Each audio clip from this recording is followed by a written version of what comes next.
بسم اللہ الرحمن الرحیم۔ زندگی کی بہاریں۔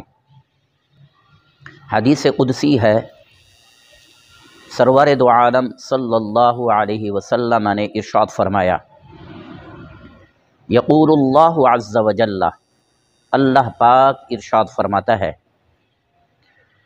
اذا بلغ عبدی 40 سنۃ، جب اللہ فرماتا ہے کہ جب میرا بندہ 40 سال کی عمر کو پہنچ جاتا ہے تو میں اسے 3 قسم کی بیماریوں سے عافیت عطا فرماتا ہوں۔ من الجنون،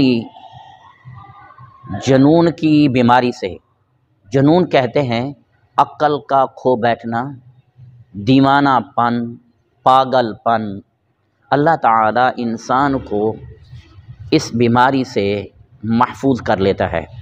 نمبر 2، البرص، برص کی بیماری سے بھی اللہ اس شخص کو محفوظ فرما دیتے ہیں۔ برص کسے کہتے ہیں؟ برص یہ ہے کہ انسان کے فساد خون کی وجہ سے جسم میں سفید دھبے پڑ جاتے ہیں، اور جس کی وجہ سے اس کو کوڑ کی بیماری لگ جاتی ہے، فرما دیتے ہیں۔ نمبر 3، والجذام، یہ بھی ایک متعدی مرض ہے کہ انسان کا جسم سفید ہو جاتا ہے، اور اس سے بھی انسان کو تکلیف ہوتی ہے۔ یہ بھی کوڑ کی ایک قسم ہے، یہ بھی کوڑ کی ایک بیماری ہوتی ہے۔ تو اللہ تعالیٰ 40 سال کی عمر پانے والے شخص کو ان 3 قسم کی بیماریوں سے عافیت عطا فرما دیتے ہیں۔ پھر ارشاد فرمایا، فَإِذَا بَلَغَ 50 سَنَةً، جب بندہ 50 سال کی عمر کو پہنچ جاتا ہے تو اللہ پاک اس کو یہ انعام عطا فرماتے ہیں، حَاسَبْتُهُ حِسَابًا يَسِيرًا، اللہ فرماتا ہے کہ میں اس کے حساب میں آسانی پیدا کر دیتا ہوں۔ فَإِذَا بَلَغَ 60 سَنَةً، جب بندہ 60 سال کی عمر کو پہنچ جاتا ہے، 60 سال کا ہو جاتا ہے، تو اللہ پاک ارشاد فرماتا ہے کہ حببتہ الیہ الانابہ، میں اس کی طرف سے توبہ قبول کرتا ہوں۔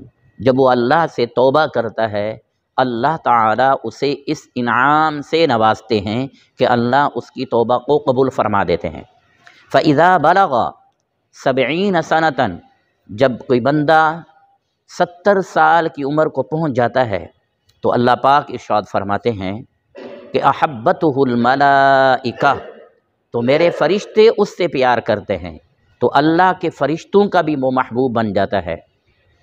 پھر ارشاد فرمایا، فَإِذَا بَلَغَ 80 سَنَةً، جب کوئی بندہ 80 سال کی عمر کو پہنچ جاتا ہے تو اللہ تعالیٰ اس کو یہ انعام عطا فرماتے ہیں۔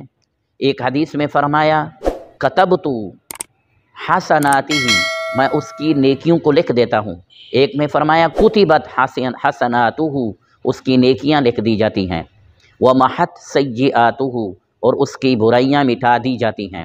اسی طرح فَإِذَا بَلَغَ 90 سَنَةً، جب بندہ 90 سال کی عمر کو پہنچ جاتا ہے تو قالت الملائکۃ، تو اللہ کے فرشتے یہ کہتے ہیں، اسیر اللہ فی ارضہ، اللہ کا قیدی اللہ کی زمین میں ہے۔ تو انعام اللہ یہ عطا فرماتا ہے۔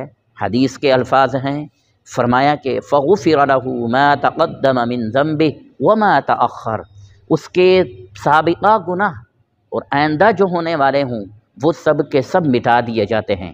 اس سے بڑھ کر یہ بھی انعام اللہ عطا فرماتا ہے۔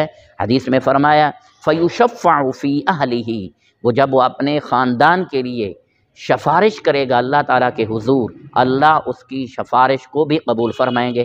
سامعین، کیسی جامع حدیث ہے کہ انسان 40 سال کی عمر کو پائے پھر بھی انعام، انسان 50 سال کی عمر کو پہنچتا ہے پھر بھی انعام، انسان 60 سال کی عمر پا لے پھر بھی انعام، انسان 70 سال کی عمر پا لے پھر بھی انعام، انسان 80 سال کی عمر کو پہنچ جائے پھر بھی اللہ پاک کی طرف سے انعام، انسان 90 سال کی عمر کو پہنچ جائے اللہ پاک کی طرف سے اس کے لیے بھی انعام۔ ہاں برمحا، اللہ تعالیٰ اپنے بندوں سے کتنا پیار کرتا ہے، اس کے لیے حساب میں کمی، اس کے لیے گناہ اس کے مٹا دیے جاتے ہیں، نیکیاں اس کے لکھ دی جاتی ہیں، اللہ کے فرشتوں کا بھی محبوب بن جاتا ہے، اور سابقہ پہلے گناہ بھی معاف ہو جاتے ہیں، اور اس کے خاندان کے لیے جب اللہ سے دعا کرے، سفارش کرے، سفارش بھی قبول ہو جاتی ہے۔ تو مومن کی زندگی کتنی احسن زندگی ہے۔ اللہ پاک سے دعا کرتے ہیں اللہ تعالی ہم سب کو احسن زندگی، اچھی زندگی بسر کرنے کی توفیق عطا فرمائے۔